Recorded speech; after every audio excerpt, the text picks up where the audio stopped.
and welcome to Books Unbound, the podcast where we unbind books to get to their hearts with your hosts, us. It's Ariel and Raylene. What up? I have a lot of energy today, which is weird. Speaking of a lot of energy, I have to tell you something crazy that happened to me. Oh my god, yes. Do it. I slept for 14 hours. Whoa. I mean, Isn't that insane? Congratulations. That's so rare in this day and age. But also, why? What happened to you? I don't really know. Huh. So basically, yesterday was Sunday. We had spent Friday and Saturday in the city. We returned home on Sunday afternoon to the beautiful house, and I was just really tired. And I just got into bed, and it was 4. Like when I kind of got into bed, and I was just like on my phone for a bit, and I was like, Connor, I think I'm gonna have a little nap. And he was like, that's awesome. You should do that. You should totally do that. I was like, great. I fell asleep. I was awakened by Connor at 6. He was like, dinner's ready. And I was like, what? Who? Huh? What's going on? And I was like, okay. I had dinner. I was up for another maybe 2 hours. Yeah. And then at 10, I fell asleep again. Oh my god. Which is surprising because whenever I have a nap, I'm always like, well, this is going to destroy my night's sleep. Yeah, totally. Right? And for context, I usually go to bed around 1 or 2 a.m. So again, I was like, I'm definitely going to stay up till 1 or 2 today. I just had that huge nap. I mean, 2 hours is a huge nap. Yeah, that's, right? that's really 4 to 6, 4 to 6, that's a late shift for a nap. Yeah. So anyways, I don't know how, but I fell asleep at 10. And then I woke up at 10 a.m. And I was like, I felt like a little, I don't know, like a hatchling opening an back egg, into the world, looking around and feeling really reset. Oh, that's like good. like my body feels like new. Because I know sometimes for me, like if I sleep that much, it's like I almost like slept too much, and then I like am tired still, or like tired in a different way. So I feel that's nice. So cozy today. Like I feel like warm and joyful, but also like gentle. The world feels gentle to me today so much sleep. Isn't that crazy though? So I'm like, me and Connor were talking about how yesterday I slept more than I was awake. That is crazy, actually. It was a sleep day. What can we say? It was a whole sleep day, which was very nice. But yeah, I do feel very like calm right now. It's amazing what a good night's sleep will do for you, huh? What about you? How did you sleep? Pretty well, actually. It's kind of funny. Okay. I mean, this will explain why my background is different as well. So this entire weekend, Kyle and I and my brother have been painting our house. Because like I mentioned last week, we kind of were like, all right, it's time to like get back into it. It's time to paint. And so we painted a little bit, but I was like, if we're going to, like, I don't want to be doing this for weeks and weeks and weeks on end. Like we could be painting every weekend for the next month if we wanted to, like if we take our time. But I was like, I don't want to take my time. I want this to be over. Because you know when you're like painting or doing any kind of house projects, like your stuff is just all in the wrong place and like everything feels crazy. Like my bedroom hamper is on the opposite side of the house right now because that's just the way things have worked out. So every time I go to like throw socks in the hamper, I'm like, where's my hamper? I have to walk around the whole house. So we're basically like, we just want it to be done. And so I was like, hey, brother, do you happen to be free this weekend? And we were just going to have him come over for like one day to help paint. But it's currently Monday. He is still here. We picked him up on Friday night and he's been here every day since then helping us. That's awesome. So we are blasting the heck out of this painting. That's great. So the last really thing great. we have to do is paint the 2 bedrooms. So our desks are currently in the middle of the room, which is why this weird angle is happening. Yeah. As soon as we're done recording, we're going to be rolling paint all over the walls in both rooms. And then there's just like a couple of little things that we have to do and then we're done. So I feel really good about that like we can put everything back and just be done with that. We don't have to think about painting for a long time. So so I feel like kind of tired, but also like jazzed because we're so close to being finished. But yeah, my sleep was weird because our bed is currently in the middle of our room. Like no walls on any sides. Totally. Totally. I had that when I was in British Columbia. Yeah. The room, the room that we were in downstairs, yes. Connor and me, that room didn't have drywall when we moved into Right, it. So yeah. we had to do the drywalling and then taping and the mudding and the painting. And so for like 2 weeks, we slept in the middle of the room like a feels so ridiculous weird. island. It does. It feels crazy. We also turned the bed sideways because like it just made more sense for like making walkways and stuff. Yeah. And so we like woke up and we were like, whoa, where are we? This is so weird. So, but all in all, That's like so I think I funny. slept pretty well. It was Cool. pretty good. So Did you have the I'm ready. sleep of like someone who did a lot that day? Yeah. Yeah. That's a beautiful type of sleep. That Exactly. is. Normally on the weekend, I'm like, oh, I'll stay up until midnight instead of like 10:30, which is usually when I go to bed. But yesterday Yeah. it was like 11 o'clock, and I was like, I'm done. It's Yeah. time for sleep. Because That's we worked awesome. really hard yesterday and the day before, so I feel like tired but also excited. That's where I'm at. That's beautiful. Yeah. Damn. Yeah. All right, here's another update from me. This weekend, I went to Ways Goose. Do you remember Ways Goose last year? No. You're giving me the face of someone who doesn't know what the hell I'm talking about. What could that possibly be? Ways se? Goose.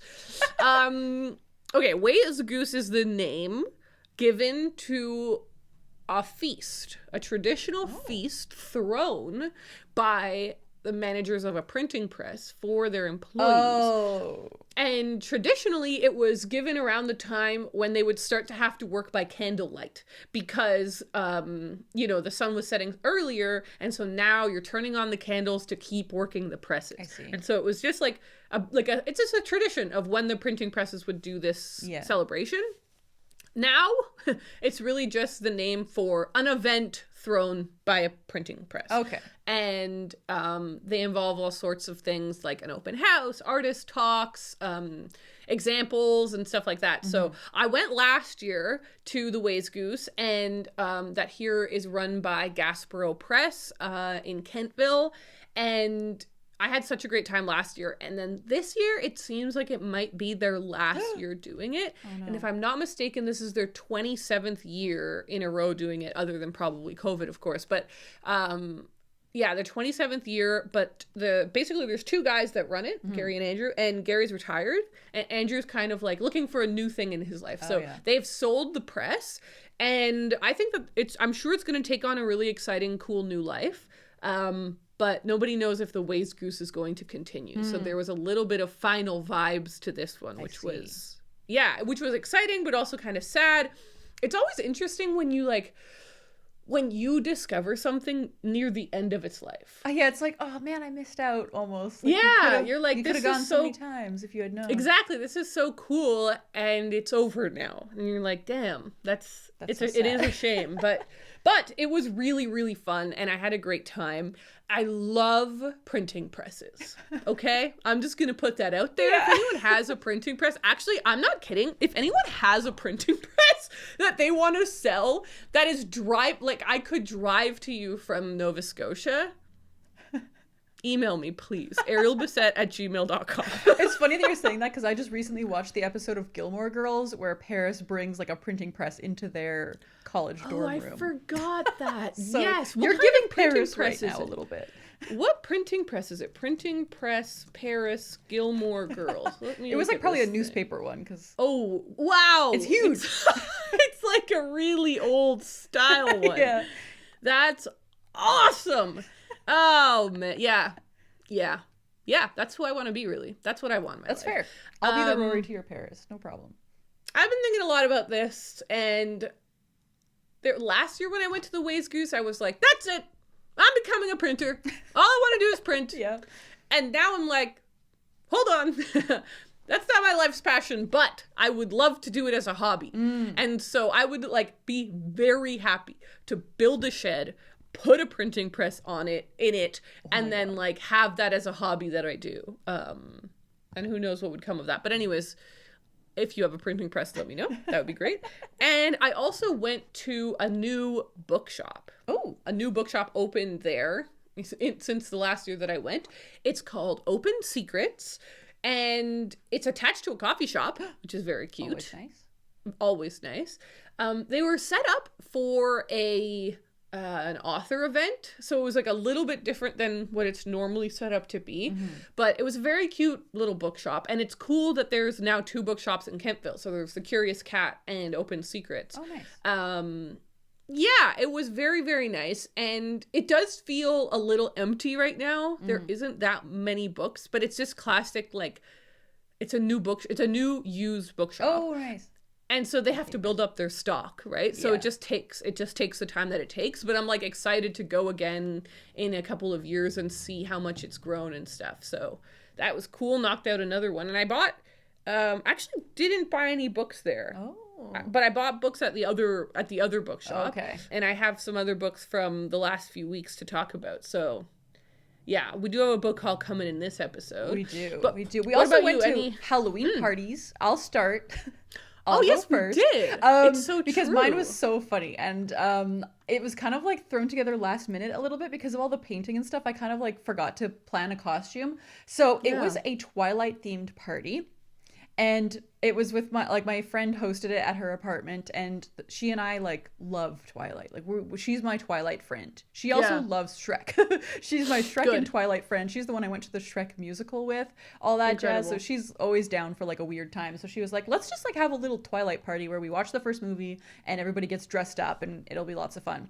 And so I really wanted to go as Bella when she goes to the prom with the cast and the blue dress and the leggings. But I didn't have time to go thrifting and try and find all those pieces. It would have been kind of complicated to put together. That was such a crazy outfit. I know. And she's wearing a weird little cardigan too, which I didn't realize. Yeah. She's wearing a weird little like granny cardigan. Bella. And I was like, I don't have any of those things. So why does she wear that outfit? I mean, it is a very 2012 outfit. I know. The leggings, though. Do they have the lace on the bottom too? I think they might. I feel like I'm imagining the lace at the bottom, but I don't know if that's real. It might. Anyway, so I didn't end up having that outfit, but then I was like, well, what else could I do? I was like, I have a gray jacket that I could like pop up the collar for and I could be Edward. I was thinking about like crocheting his little like wrist band that he has just to kind of give the whole vibe. But then I was like, oh wait, maybe there's a different Bella outfit that's like iconic enough that I can pull off. I was thinking about her bowler shirt or like the bowling shirt. So I was like, well, I have a green shirt that I could maybe like tape white stripes on and like make it look like that. But then I discovered a different outfit that was perfect. At the very beginning of the movie, before she moves to Forks, there's a shot of her standing holding a shovel and a little cactus. Which she brings with her on the plane, apparently. And like when she lands in Forks, she's still holding the cactus. But anyway, so that outfit was just like a gray long sleeve shirt with like a kind of short sleeve plaid thing over top. And so I had a couple of shirts that worked for that, and I like made myself a little like I think I have the planter pot close by. Yeah, I had this little planter pot and I just put a ball of yarn in it to make it look like a cactus, and then I grabbed a shovel from my backyard and boom, my costume was done. Little headband, it was all I needed. So my costume was it was pretty good, I think, for what it was. Like I threw it together, and watching the movie was fun while wearing that outfit because it was the very beginning of the movie, and I was like, oh, there I am. And then weirdly, what I noticed throughout watching this movie this time was that she wears that gray long sleeve shirt in almost every single scene. She's wearing it underneath almost every shirt, which was kind of funny. I was like, why doesn't she ever take the shirt off? Bella, are you okay? So awesome. So it was funny. I feel like a connection to Bella now because I have this shirt that looks so just like hers. So it was a lot of fun. And also my friend like set up a little table that had like Team Edward, Team Jacob, like different drinks, like whatever cup you picked told whose team you were on. Yeah. I was on Team Edward, of course. I still don't understand Team Jacob. No. I still don't understand. I was Team Jacob for a little bit when I was like a teen, but as I've grown older, I'm like, that was idiotic. What was I talking about? I think it was the abs that confused me as a teenager. I'm no longer fooled by that. That's so funny. But yeah, it was a lot of fun. So that was my cute little weekend party thing. That is really cute. Yeah. You're right. I also went to a Halloween party this weekend. Like it's Halloween week. When we're recording this, Halloween is in a couple of days. Obviously, it'll be past when this comes out, but I'm excited. I do feel, everyone I talked to agreed, I do feel that Halloween being on a Thursday really messed people up this year. It's not because it's like, no, it's just very difficult to know if it's the weekend before or the weekend after that we're supposed to celebrate it. Yeah. I feel like as soon as Halloween is past, it's over. That's what I mean, exactly. That's what everyone I talked to, like literally I was at the optometrist and she was like, I just feel like once it's November. And I was like, exactly. Yeah. You can't celebrate Halloween when it's November. It's just wrong.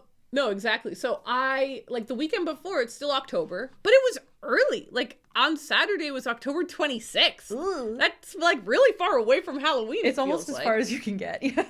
But then the next Friday is November 1st. Yeah. So you're like, is this Halloween, November 1st or 2nd? Nah, that feels crazy. So I feel like that made everyone's plans be a little last minute because no one really knew what weekend to commit to. Anyways, our friend Victoria hosted a really lovely Halloween party. It did not have a theme like Twilight, but it was really, really fun. We went to her place and she had really decked it all out with like a lot of orange string lights and like decorations and stuff. So it just felt really, the moodiness was really perfect. And she also had some games, which was really sweet. One of them was just a poster. She just got like a giant poster board, an orange one. And then we all just painted ghosts on it. That was really cute. So cute. Yeah, it was so cute. We just painted ghosts. It was great. I love that. Yeah, it was really nice. And then I was dressed up as a witch. Your costume was so cool. I was like, I don't know exactly what to call what you are, but you looked really cool. Thank you. Yeah. I really appreciate that. I noticed your nails are painted black right now. That's probably because of the costume. I was like, that's such a not Ariel vibe. I know, I'm not this goth and I'm never this goth. But here I am with my black nails because of it is exactly because of the costume. But yeah, so basically I was a witch is what I was saying. But like I have this really beautiful Son de Fleur dress, which was gifted to me like years ago. And it looks like a Jane Eyre type dress or something. Yeah. Like it's got a high little collar and it's just very like old timey looking. It's beautiful, long sleeve and everything. But it can also kind of look creepy. Yeah. And so I was like, how do I make this more of a witch look? And I just wore my cute shoes and like orange tights. I did my nails black. And then I was like, okay, the things that are really going to make this outfit come together are two things. One, the makeup. Of course. Two, the veil. I was like, if I have a veil, that will make it really cool. Yeah. And so I went to the fabric store actually and looked through all of their different like lace veil mesh materials with my friend and my friend found this perfect mesh. Like it's so cool because it's a veil and it has like cool embroidery on it, but it looks kind of goth. Yeah. It doesn't look like flowery and beautiful. It's black and was very kind of spooky, but it also had lots of areas that were just mesh so I could actually see through it.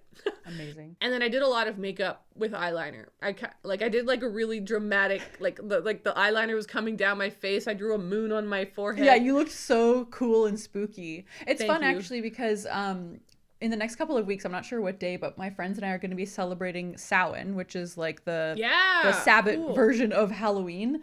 And so I don't know what I'm going to wear yet, but I need to like wear basically what you did. Like I want to look very spooky and like haunting. So it was really interesting because, over the last decade, I've been wearing eyeliner every day. Yeah. Every day I put on eyeliner and it's very easy now. You've seen me put on eyeliner. Yeah, it takes 2 seconds. You're so fast. Takes no time. It's so quick now. I have never put eyeliner on underneath. Oh. Do you know what I mean? Because it was like a big part of the look was like an eyeliner under the eye. A full on like a full on thing. Almost, And it felt crazy. I was like, I can't believe what I'm doing. I know every time I do that, I'm like, this is really making a statement. I'm clearly not myself anymore. Yeah, it was fun though. I really liked my look. I did go to the liquor store dressed like that, and the guy was like, I didn't wear the veil, but I had them. I mean, I couldn't move the makeup, and so the guy was like, is this an everyday look for you, or? It's hard to tell at this time of year when you see people. You're like, interesting. Yeah, I know. I was like, it's for Halloween, but maybe it should be an everyday look. He's like, maybe it should be. I was like, cool. I love that. It was very cute. Shall we shift to a book haul? Yeah, because like I have one more like small update of something I did yesterday, and it involves buying a book. So okay, perfect. Well, let's do that. All Right. We're going to shift to a book haul. And I mean, I'm curious about your little tale. So how about you start us off and tell me how you got this book? Yes. So yesterday, well, for the past couple of weeks, I have been anticipating a book sale. Oh. The book sale started yesterday. Oh my God. My plan initially was to go at 10 a.m. when the sale opened.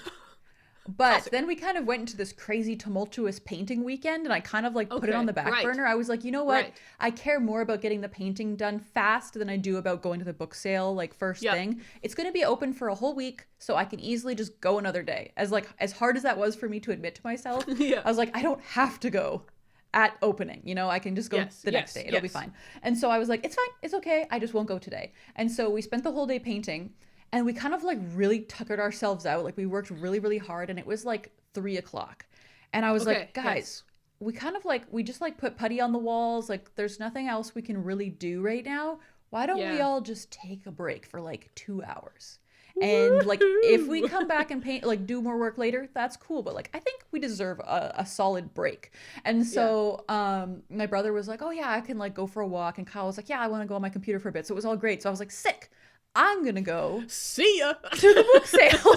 And so I just like went out to the book sale, but I was like, okay, I do kind of have like a timeline. I can't be here for like hours and hours like I might normally do. So I was like, I need to leave by a certain time so I can go help the guys with painting. So I was like, okay, I'm just gonna go and like go fast. And so I kind of went in like knowing I didn't want to buy a lot. Like I didn't want to buy things just to buy things. So I was trying to find like that one specific thing, you know. I was looking for that one really special book, but since I was kind of rushing, I was like, I don't know if I'm gonna find anything. And so I kind of like had given up almost and was like, I'll just go home empty-handed. But then I got over to the M section of the fiction, and I was like, I feel like there's gonna be something in here for me. I don't know why, but I feel like there is. And so I started looking and I found a book that I have been wanting to get for a while. And it starts with an M? No, the author's name starts. The author's last name starts with an M. I was hoping to find a Murakami, but it did not happen. I see. But what I ended up finding is, so it's going to seem random probably to a lot of people, but that is Atonement by Ian McEwan. Fascinating. So this is a book that is like old. It's been on my radar for a long time. It's got, somebody signed it 2005. Merry Christmas. That's nice. But yeah, this book, I'm trying to find the publication date, but it's been out for a while anyway. And I've just kind of had it like in the back of my mind as like a book I'd like to read. I don't really know what it's about. I know there's like a movie that is like widely loved. Saoirse Ronan is in it like as a young Wait, you've child. never seen the movie? I've never seen the movie. Ooh, okay. First of all, I looked it up. 2001. 2001, thank you. I knew it was like, probably about 20 years old, so that feels right. But also, I've been watching Gilmore Girls, like I mentioned earlier, and Rory was reading this book recently in one of the episodes I was watching, and I was like, even more reason to pick it up. The reason I thought it was funny to buy this from the book sale is that you can find this at any thrift store. Like this is you really can. I was hoping to find that rare, strange pick. But I ended up this was the only thing I could find, so I was like, it's going to be today. And I really like this edition I got. It's like a nice shiny like black edition. And I found like 6 copies of the book at the sale, so I found the one that I liked the best, and I went with that. Awesome. They had a lot of Ian McEwan, and actually the thing I was hunting for while I was there, because I was looking in the D section for a while, and there was a lot of Emma Donoghue, so I was like, I wonder if I can find Stir Fry, her first book, that one we were talking about a while ago. I swear they had every single one of her books except that one. Like there was so much Emma Donoghue, so many copies of Room. Did we discover that Stir Fry is out of sale or out of print? I think you can order it, because I asked my local bookstore if they could find it for me, and they were like, we don't have it used, but you could get it for like $17.99. So like I think it's definitely still in print. Yeah. Right. Okay. So I can get it if necessary. It just felt like that would have been the perfect book sale find, Yeah. Wow. Yeah. But anyway, so this is what I got, and I'm excited to read it one day. That's a cool pick. Yeah. I'm very curious what you think about that story. Yeah. I won't say anything else. I know, like, I read the back yesterday because I was like, why do I want to read this? Like, I don't even remember why. And I'm like, it's set in 1935. There's like World War II is raging. And I'm like, okay, interesting. That's a little stressful. It's going to be a sad book. There's something about a crime mentioned on the back, which does intrigue me. I actually do feel like that is a book that you should read unspoiled, because I've seen the movie, and I haven't read the book, but I've seen the movie, and there's a couple of plot twists, and I feel like if you knew them, it wouldn't be as fun. That's cool. So Yeah, I know virtually nothing about the book, so yeah, it's pretty that's exciting. cool. It's pretty cool That's to be very able to go cool. in that blind to something that's, you know, so That widely big. known and like Yeah, totally. That's cool. I like that. yeah. All right. Well, I have some random books here that Nice. I'm excited to talk about. Okay. The first one is Nova Graphica, a graphic anthology of Nova Scotia history, edited by Laura Kennins. So this is something I've seen this in so many bookshops. I'm wondering, it's Conundrum Press. I keep picking things up by them. They seem cool. It says, more than the stereotypes of lobsters and fiddles, Canada's ocean playground. That's the what's on our license plate. It says Canada's ocean playground. Here it's beautiful British Columbia, if anyone's wondering. That's very self-indulgent. I know. I saw a Manitoba one yesterday, and it said "Friendly Manitoba" on it. Oh, that's so nice.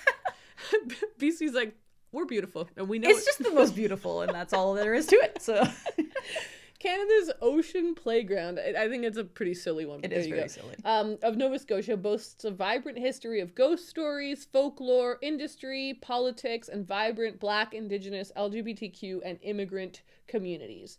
Home, or formerly home, to some of Canada's biggest names in comics over the past decades, this anthology brings together artists who have called the province home, making Nova Scotia's history come to life through a collection of graphic stories that are spooky, funny, and thought-provoking. Sounds great. That does sound good. Do they have...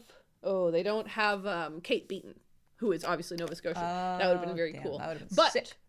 I don't think I recognize any of the other names on here, which is kind of cool because there's a lot of names on here. So I could discover a new local artist, which is really neat. And this was given to me for my birthday. And I forgot to haul it when we did my birthday haul. But yeah, there's all sorts of different comics in here, and I'm like, awesome. This will be a cool read. Very cool read. Also, look at this, Raylene. I've got the birthday card that my friends that gave me this book made me. And did I show you this? I think I saw that, yeah. It's me on my miniature truck. So cute. Oh, wait, the sun is so crazy. That's not really showing up very well. Oh, there it is. Yeah, me and my mini truck. All right, the next thing that I got was when my friend Jacqueline was visiting. We were book shopping, and of course I took her and her partner to Lunenburg. We had a great time, and I ended up picking up the Book of Eels. Which you know all about this. That's hilarious. That's a Lunenburg book for me too.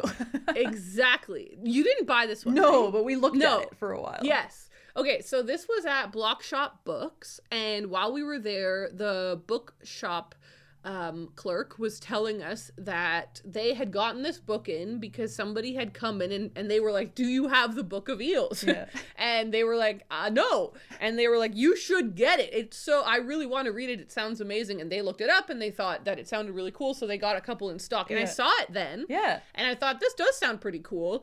And then I didn't end up buying it with you. And then I was there a couple weeks later with my friend Jacqueline. Yeah. And I was like, you know what? I've been thinking about this since then. I'll see if they still have it. And they had it in stock, and they had 2 copies.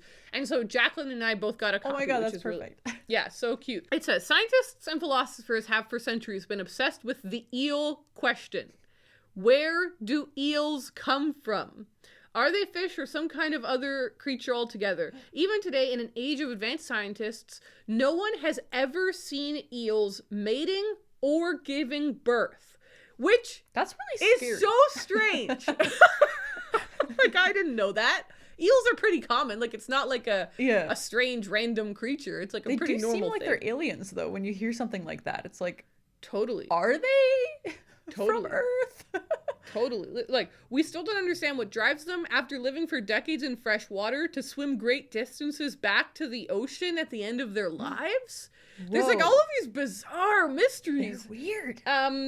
So this is a mixture of nature writing about eels, but also a memoir about this guy and his relationship to eels and what like learning about eels changed in his life. Yeah. So I have heard that it's slightly more memoir than it is nature writing. Yeah, it's not like a full-on science book.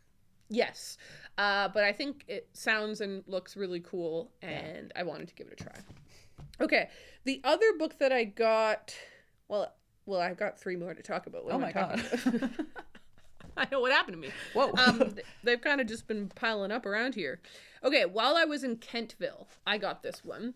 And it is this beautiful, tiny little hardcover. When was this printed? This is from 1950, this cool. edition. This is a copy of The 39 Steps by John Buchan. Buchan? I think it's Buchan, but I don't know.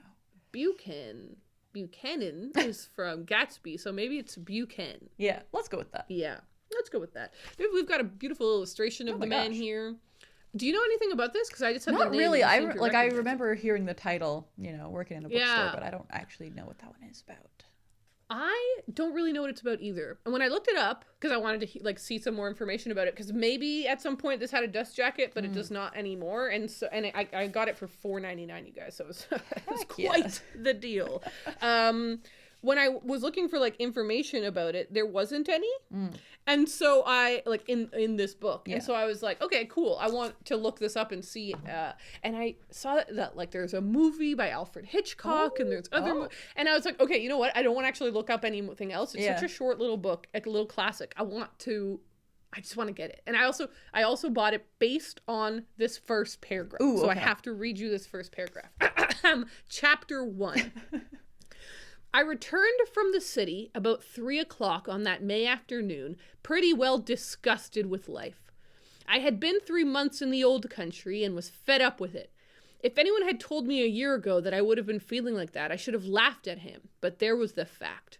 The weather made me liverish. The talk of the ordinary Englishman made me sick. I couldn't get enough exercise. And the amusements of London seemed as flat as soda water that had been standing in the sun. Richard Hannay, I kept telling myself, you have gotten to the wrong ditch, my friend, and you had better climb out. Whoa. I'm in. It's dramatic. I love it. That's awesome. I love it. That's wonderful. Yep. So, I'm in. It's very little, and it's very, a beautiful little book, cute and tiny. I love it. I know, me too. I'm excited about that one. All right. And the last two, whatever, books that I got, I just bought at Bookmark. Okay. Actually, it was on Friday night. We went and saw It Follows at the Cineplex. That's so cool. Every weekend of October, they've been showing an older Halloween movie. And they were showing It Follows. So we went to It Follows at 6:45, and it ended at 9:40. And it's right across the street from Bookmark. And I was like, they're so open. Or 8:40 it finished. Oh, okay. Sorry, I said 9:40. 8:40, and I had till 9. So I was like, let's go. And so I got to be in there for 15 minutes, and somehow I found 2 books. It happens. It's easy. Happens to the best of us. All right, this thing's really cool. Emily Dickinson Face to Face by Martha Dickinson Bianchi. So this was in the in the biography section. Oh, cool. Listen to this. Listen to how cool this sounds. What would it be like to have Emily Dickinson as your babysitter? In this warm and exquisite memoir, out of print for almost a century, Martha Dickinson describes the childhood she spent next door to and often in the care of her aunt, Emily Dickinson. So basically, this is her niece who wrote a little memoir about her. Yeah, that's cool. Yeah, it seems really cool. Again, also quite short, which I love a short. Oh, yeah. And it's almost, it's not like a biography about her, but it is kind of adjacent to that. Exactly. A little look at this person. Yeah. It says copyright 1932. Wow. Which is awesome. Oh, originally published in 1924 by a different publisher. Whoa. Wow. Awesome. So that just seemed really cool. That is sweet. And the final book that I got, All the Beauty in the World. Oh. By Patrick Bringley. Yes. This has been on my radar for a couple of years, actually. Because maybe just a year, but because of Max of Well Done Books. Yep. He messaged me specifically and said, Ariel, I just read this book that I specifically think you would really like. That's the best. You should get it. And I have borrowed it from the library a few times, but never managed to read it before the loan returned. And I got the audiobook and the same thing. And I saw it in the shop, and for some reason, the physical version of it made me so excited. And I was like, Max it's time. It's happening. I And remember we so- talked about that when I was visiting you. Like did we? we briefly discussed that book, and I was like, wait, maybe I need to get that too. That sounds kind Yeah, of cool. yeah, it sounds really beautiful. Yeah. So it's basically like a memoir about a guard at the museum, at the Metropolitan Museum of Art in New York, and he's an art guard there, and he just tells the tale of what it was like to work there. So cool. I love reading about Which people with sounds- weirdly specific jobs. Like that is just so Yes. cool to me. Yes, I think it's really, really beautiful and really interesting, and also just kind of like a little meta, because I spend so much time in museums walking around, and I Yeah. see those guards, Yeah. and I don't really think about like what is their experience Right. of the museum. Like I wonder Right? what things they've seen or had to do. Yeah. I bet you some really wacky things. Yeah. So yeah. I'm excited for you to Yeah. read that. I think you're gonna love me that. too. I'm really excited about all of these books. That's a wacky little haul. I love it. Okay, what are you willing to give me if I were to read all of these books by next week? Are you saying you're already reading all of them? No, I actually just, this wild idea just got into my mind. I little haven't challenge? started. It's a challenge. This is a TBR challenge, but I want to know what I would win. Would you crochet me something? Definitely. What would you want? Okay.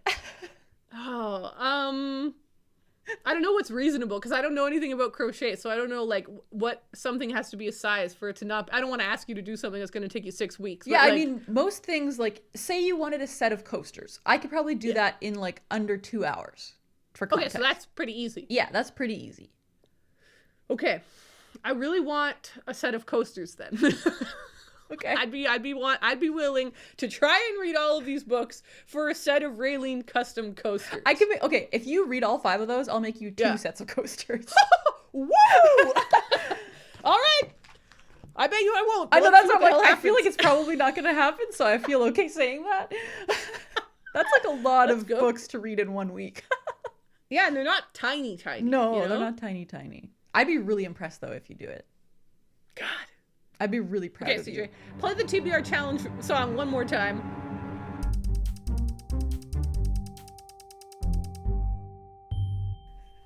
Awesome. We're in it. Let's see what the hell What's happens. happening? Shall we transition to book reviews? Yeah, let's do it.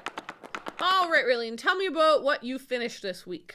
Well, as I've mentioned, I've been quite busy, so I haven't really been reading a whole lot, but I did manage to finish reading Breasts and Eggs by Mieko Kawakami. Mieko Kawakami was born in Osaka in 1976. She worked as a hostess and bookstore clerk before embarking on a singing career.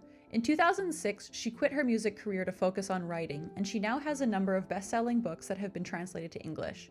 Breasts and Eggs was originally published as a novella in 2008, but was rewritten as a novel and translated to English in 2020. Like I mentioned, I was listening to this on audiobook, so I was able to finish it while like driving to and from work and stuff, and it was very good. I really liked it. Fantastic. Which Yay. I'm so glad, because this was one of my like huge mashed potato books. It was on my specific TBR I set for myself this year, so it felt really good. One, to have knocked it off, but also to have liked it. Because I feel like my 24 and 24 TBR has been very tumultuous this year. Like, there have been a couple of favorites. There have been a bunch of DNFs, a few that I really didn't like, a few that were middling. Like, it's been all over the place. And so this one, while I wouldn't say is a new favorite, it's definitely in the solidly really liked category. So it's up there, and it makes me excited to read more of her books, because I do have 2 more books by her that I haven't read. Gotcha. Although I had already read one of her other books, Miss Ice Sandwich, which is like her really little skinny one. Yeah. So I had already read one of her books, and I really liked that one too. So I was like pretty confident I was going to like it, but this one was very different from that.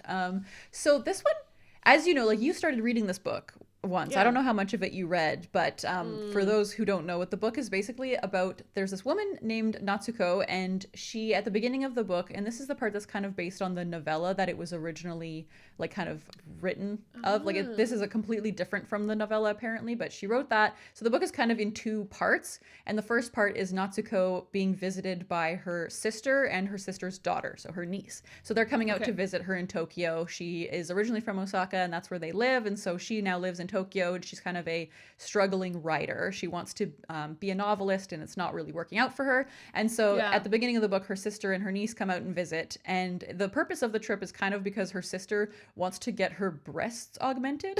And so she's like needs to come to Tokyo to like meet with some doctors and stuff like that. And so that's like the purpose for the visit. And the daughter, the niece, she is not speaking with her mother. Like, so the only way that they communicate is like she'll write on a piece of paper and like show her mom the message. Like, she, for whatever reason, it's kind of unclear at the beginning and becomes clear as we go, but like she's not having a good time with her mom, and she doesn't want to talk to her. So she's kind of like, she's like 11 or something at the beginning of the book. So she's like this moody middle schooler.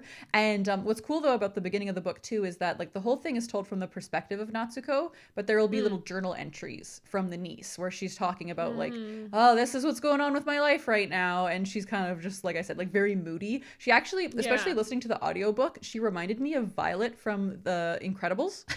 Quite a lot. Oh, yeah. She was giving that kind of like, like my life sucks kind of vibe. Yeah. And I really, really liked it. Like, and it kind of had some cool parallels to the rest of the story, like the things that she was talking about. She was mostly just kind of like complaining about like being a girl and, you know, like all the things that come with being a girl and all the stuff like that. So a lot of the book is about kind of like women and their bodies and like having children and like that kind of stuff. So like the main character is really grappling with a lot of those types of things. And so it's not very plot heavy. Like, there's not a lot happening in this book.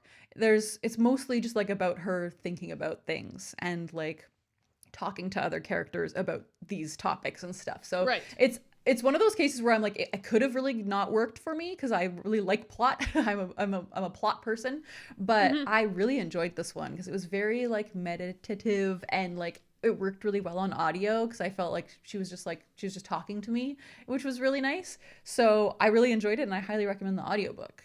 If you're like, if you want something that's kind of chill and kind of makes you think too, like there's some really interesting conversations between the main character and another character about like, why do you want to have a kid or why do you not want to have a kid? Like they really, really get into it. And so I almost feel like you would like it because like you love motherhood so much. Yeah. I feel like it kind of tackle some of the same topics, maybe in a different way. It is such an interesting theme. Yeah, it was really good. It was really good. I'm so glad because also it's a big book. Like it's pretty it's like nearly 500 pages, I think. Yeah, the audiobook was like 17 hours or something like that. Yeah, so when you commit that much time, it's like it is an extra bummer when you don't like the book. Yes. So I'm so glad that you liked it. Yeah, that's great. It was lovely. All right, well, I am now really excited to go and finish that book someday because I did really like the part that I read. Classic situation. Who knows why I put it down, huh? Yes. Okay, I read a couple graphic novels this week, and most of them I felt kind of meh about, so I don't really have anything to say. Okay. But the one I wanted to talk about was Revenge of the Librarians, cartoons by Tom Gauld. Tom Gauld was born in 1976 and grew up in Aberdeenshire, Scotland.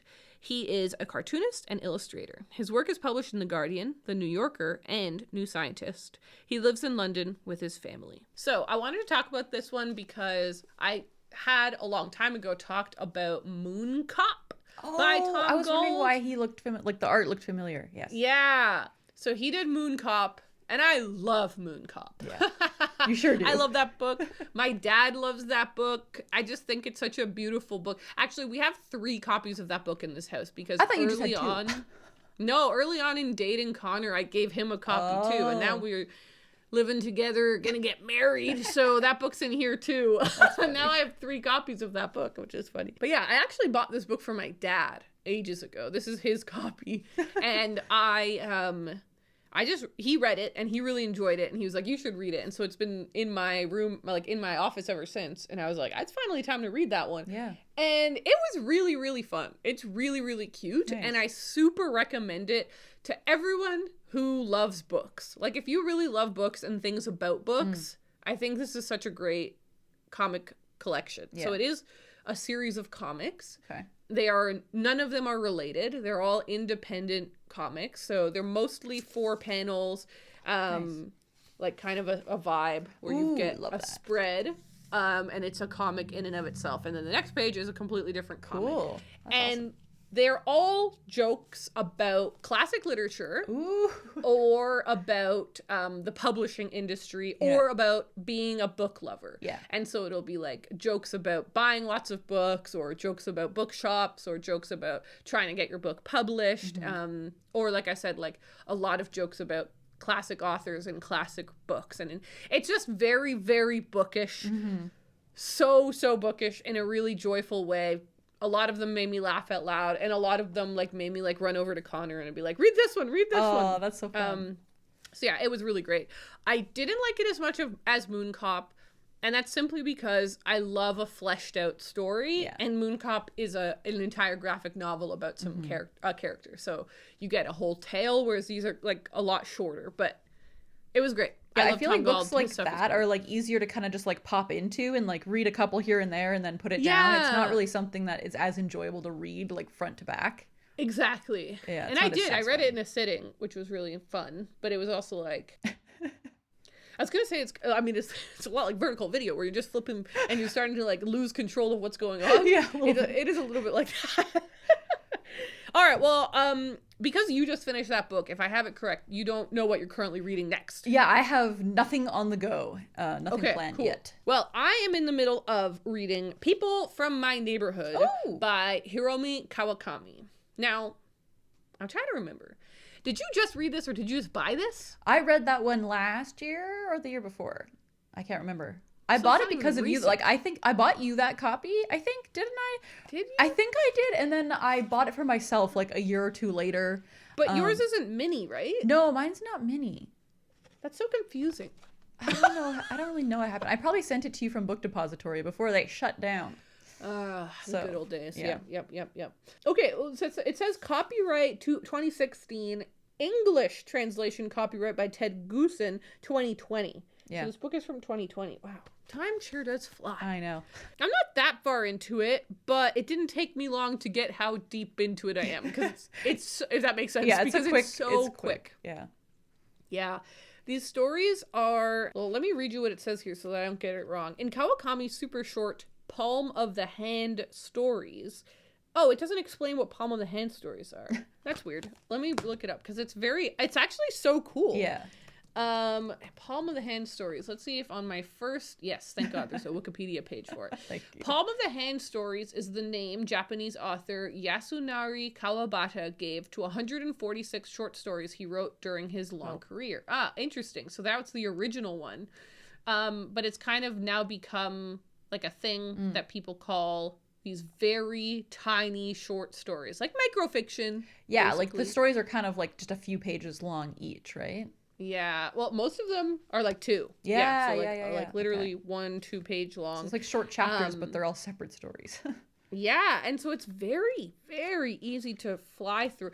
And reading them one after it's actually kind of similar to the comic strip thing, where I'm like, I don't know if these were intended to be read that quickly after one another because they kind of just fly and past you. But I was thinking that it feels very similar to. It's very dreamlike. You know when you're in a dream, and let's say you're in a mall, and you're like trying to find someone in the mall. Like that's the point of your dream. You're walking around the mall trying to find someone, and then suddenly you're in a forest trying to start a fire. Those two things have nothing to do with one another. And when you wake up, you think to yourself, wow, those two things had nothing to do with one another. But in the dream, it doesn't matter. Like it doesn't, it's just like, it's so single focused that you're just doing a thing. And then when it completely changes to you doing a different thing, you don't even question it. It feels natural. It makes sense that this is the next thing you're doing, right? That's what this feels like to me. It's like I'm in this massive dream and all these different things are happening and they're coming in and out of focus. And like you spend a couple pages with this character and then suddenly you're spending a couple pages with the other character, but the writing style is so similar and the vibe and the settings are so similar that they all kind of feel like they're part of one big weird dream. That's a really cool way of putting it. I like that. That's how thanks, man. That's how I would put that. So I'm currently reading this, but apparently now I'm also currently reading these 5 other books I mentioned. Yeah, which one do you think you would start with if you had to like start one right after we're done recording? The graphic novel for sure, because it'll be the quickest, and start to feel accomplished right away. Yeah. What have I tried to do? I'm just so excited to hear about the eels. I want to know what you learned about eels. I want to hear it next week. That's awesome. All right, well, we have a bit of time left over. Shall we go to the mailroom? Let's do it.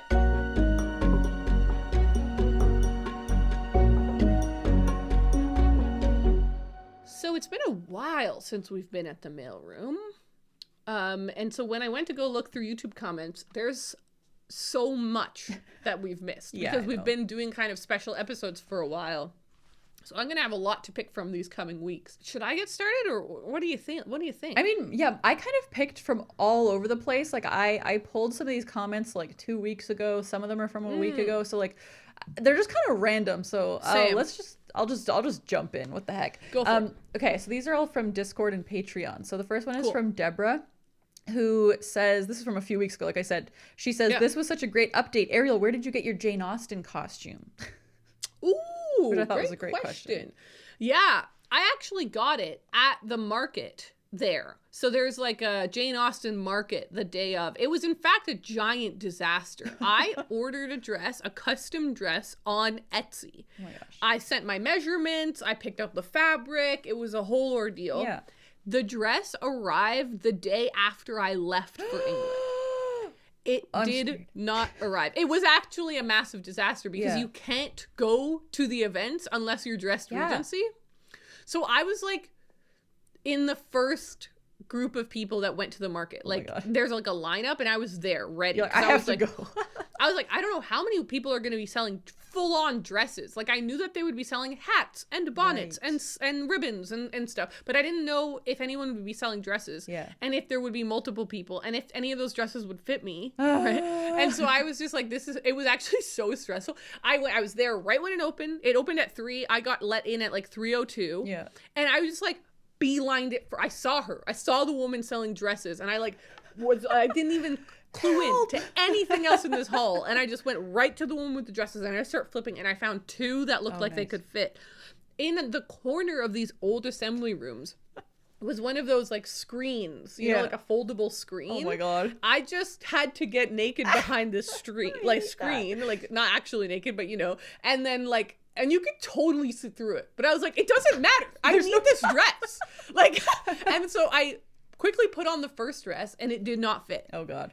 And I was like, okay, that's fine. Probably this one only other dress in this entire town that fits me will fit. Yeah. And I put it on and it fit perfectly. And it ended up being magical. It cost £65, which is so cheap considering what it is. I couldn't believe it. And I spent the rest of that day feeling so great. Like, I was just like, nothing else matters. Like, I have my dress. Yeah. Everything is good. Okay, question for you. Yeah. Do you think that the dress you ended up wearing was better than the one that you would have worn? Yeah, oh, I actually do. I like the new dress more than, because then I got home and I tried on the other dress and it is really cute and I do really like it, but it isn't as fancy. Like it just doesn't feel as fine as the one that I ended up getting. Yeah. And so for the ball, I think I would have felt a little underdressed if I was in the other one. And if I were to go back, basically the other one is like green. If I were to go back, I would wear that one as my like daytime dress because I think it would have been great for the parade and stuff like that. And I would wear the white one again as my evening dress. So yeah, it would have been cute, but you wouldn't have gotten the white dress if no, and I love the white dress, right? So it all kind of worked out. Okay, this next comment is a funny one from our 5-year anniversary episode. Rose says, "There's another fight you forgot." Because remember, we talked about how the one time that we like almost broke up as friends. Is this about the betrayal? Is it about the betrayal? It's about the betrayal. Rose says, "The Great Lapvona War of 2022." You should tell people about that. You should rehash what happened. Yeah, I mean, what happened is that Lapvona was, for both of us, a very highly anticipated read. It's an Otessa Moshfegh book. We're both kind of obsessed with Otessa, or we were at the time. And so this new book was coming out. We're both like, wow, so excited. I think did we say we were going to buddy read it? I don't think we did. I think we must have. But I think we must I don't think so. If anyone can find that, then we'll see. But what ended up happening is that I had pre-ordered it. And so my copy actually showed up like 2 days before publication date or something. Like something weird happened where I got it early. And I was like, what if I just read it today? and then we're going to be recording in a couple of days. And I can tell Ariel, ha, I've read it. So like you're going to be maybe saying like, oh, look, I just picked up Lapvona. And I was like, but I'll say I just read Lapvona. And so I made like a whole reading vlog, which is on our Patreon. If anybody wants to check it out, it's pretty hilarious, I think, because the whole betrayal was just like a big part of our lore. And yeah, I didn't know if we were ever going to come back from that. It was a pretty scary time. I really did feel betrayed. But you punished me in some other way, right? Like whenever we betray each other, we are allowed a punishment. Yeah, there was something, and I don't even remember what I did, but that was a scary time for me. Yeah. To feel like you would abandon me in such a deep and personal way in front of others too. I know, it was really scary. Okay, really well, here's a nice comment from Jasmine, who says, not Ariel almost making me cry while listening to the episode on my way to work this morning. Her talking about turning 30 and the end of her 20s was so emotional for me. Oh. Love these girls so much. Aww, that's so nice. That's Thanks, so Jasmine. That is so lovely. Thank and the you. last thing I have, actually, no, I have two more because there was one other that I added after. But Rachel, who's always really good for giving us book news, has given us some book news. I don't know if you've seen this, but the book cover for Suzanne Collins' new book, Sunrise on the Reaping, is now out. You should look it up so you can react. Suzanne, I want to hear your reaction before I say anything. book. Let's see about this. Why am I not seeing it? Where is this? Why isn't it loading? What's it called? Sunrise on the Reaping. It's very anticlimactic. Sunrise on the Reaping. Oh, I see. Okay, let's purple. see. Oh, no. And yes, that is the actual cover. Wait, I'm seeing two of them. What's this say? This says final cover to be revealed. So it's this bizarre... It's the one that looks fake. It's the one that looks like it was made on paint. Yep. This ain't no good. Isn't it hideous? There's a it looks like a harp that is made up of a bird and a snake that are trying to eat each other, and there's some spikes coming out at them. Some people in the Discord described it as cat dog, which for anyone who is like of our generation will remember cat dog. This is cartoon where there's a cat and a dog, but they're connected in the middle. Like their bodies are one and then there's a head at either side. It's super weird. And that's what this really is. Scary. That's really weird. It's not good. So that's part no of good. That's the news. So thanks, Rachel, for breaking that to us. Everybody was really scared when we saw that. That is really scary. And the final comment that I pulled that I thought was so funny was from our 5-year anniversary episode as well. Remember we were talking about like the Books Unbound terms that we've coined and stuff, and then you came up with the new one, which was like your boiling kettle books or whatever. Yeah, boiling kettle book. I think Rachel came up with an even better name for it. If this is the hot potato one, I like it, but I don't love it. I don't love it. I just threw my phone down. I'm furious. Okay, wait. Read it out so you can read out her explanation of it. Oh, Rachel just says, how about hot potato books? Oh, okay. She didn't go into explain. Okay. No, but I think it's so good. I like it, but I don't love it. And here's why. Okay. Because the point of the boiling kettle is to use it for your tea. And once you've missed it, you're like, shoot, I waited too long. The excitement is over. Now I've got to reset this thing. It's a mess. Or I'm going to have cold tea. This is a disaster, right? The point of the hot potato is to get rid of it while it's hot. Intrinsically, the point of a hot potato is to get rid of it. That's the name of the game. Get rid of the hot potato.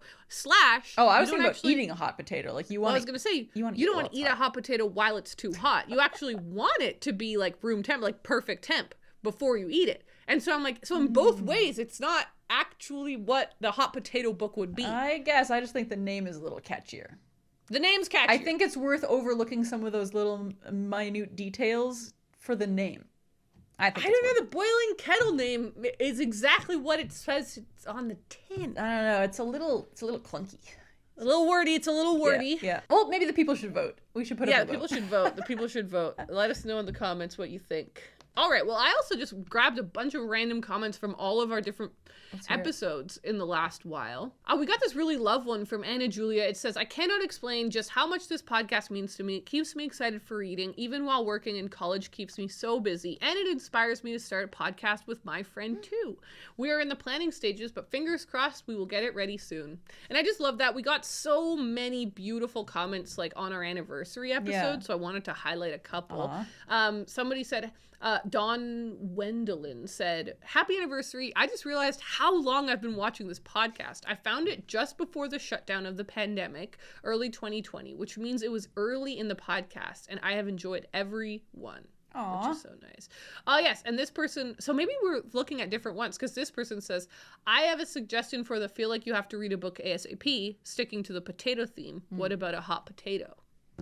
I think if more than one person has said it, too big of our branding. It's like verbal wildfire. But I feel like you can't just, sometimes the potatoes don't make sense. That's what I'm trying to say here. To begin with, why is it potatoes? You know what I mean? Like, I think sticking with the theme. We had one potato thing, and now everyone just thinks potato. Potato. All right, next comment is from Anna Rodriguez. She says, "To be honest, if Raylene has a baby, it might bump up her reading to new extremes. Lol. Ow. I listened to over 100 audiobooks and this entire podcast twice last year when my baby was born. I needed lots of company while I was on maternity leave, and especially during those first few months when you barely sleep, you need something to keep you awake while you nurse and wash bottles and pump parts at 3 a.m. Lol." That is interesting. My counter argument to that is that recording the podcast is the thing that will be hard, I think. Not the reading side of things. Interesting. It'll be like, as of now, like, my cats used to scream a lot while we were recording and they've stopped. I'm like, a baby. You can't control that. Yeah, I wonder, like, maybe Kyle would have to take them for a walk. Yeah, we would have to have some crazy systems in place. Or you'd have to have the baby next to you, and we'd have to just be maybe patient. If I have a baby, they'll be the third host of the podcast. Yeah. We'll see. Okay, this one from Kimberly says, "When Ariel was talking about being 30, it reminded me of when I went from being the youngest in my work team to being the oldest, and then suddenly being the den mother for the new hires. It was a sad, proud, scary time." Wow. I really like that comment. I just thought it was, because it just marks this shift that's happening. Exactly. It's just something new, something different. It's not bad. Yeah. Which actually, speaking of that, my birthday is quickly approaching. We haven't even really talked about it, and we don't have to. We can just move right past. But I will be 30 soon also. Oh, we'll talk about it when it comes up for sure. It'll be soon. Okay, I've got two more that I want to read. I mean, there's loads. There was a lot of good ones. Yeah. But this one from Katie says, "My favorite way I've heard," this was from like our quarterly update one. Oh, yeah. "My favorite way I've heard to think about goals is that they are there to point us in the right direction." I think that's such a good, simple thing to think about. Yeah. Like, if you don't achieve it, it's a little bit like, it's a bummer, but also, did it help guide you more towards like the person you want to be or the thing you wanted to accomplish? Because it's just to work as a guide or as a compass is still so useful. Yeah, that is really nice. That's kind of what I'm trying to take into next year. I've already started planning my goals for next year, and I'm definitely going to be using that mentality a little bit more. I love that. Okay, the final one I'll read out was from Memento Moria. It's so funny to me how you're arguing over who's actually taller when both of you are so tall. I had no idea. At my 5 feet even, I would not be able to tell the difference, even on uneven ground. That's so funny. That's so funny. I didn't think about how we're tall, but I guess we are technically I guess we tall. are. I know. I've just been so used to thinking of this as like average that I'm like, I don't want people to think that I'm less than what I am. Yeah, exactly. But then we were like, oh, wait, we are actually kind of tall. And it also just doesn't matter. It was just No, it really doesn't matter. We like to argue about things that don't matter. You know, that's kind of what we're into, just to add a little bit of spice to life. Beautiful. Well, here we are at the end of this episode. Thank you, everyone, for joining us for another week of Books Unbound. If you want to support the pod, join the Patreon. It's a lot of fun. We upload a lot of bonus stuff over there. We do live shows. Our next live show is actually, well, you will have missed it when this comes out. But we do them every month. Yeah. So there's another one coming. Yeah, first Sunday of every month. First Sunday of every month, unless something's going on and we have to change it dramatically last minute. But yeah, we're going to go record our Patreon-only mini podcast where we talk. Are we doing Movie Tub today or It's Q&A? the Movie Tub. Yeah, let's talk about Movie spooky movies we've been watching. We talk about movies. I've been watching so many scary movies, so I have lots to talk about. Yeah, go join us over on Patreon. It's always linked in the description or on our website or on our Instagram or on our YouTube. It's everywhere. And we'll talk to you next week. Bye. Goodbye.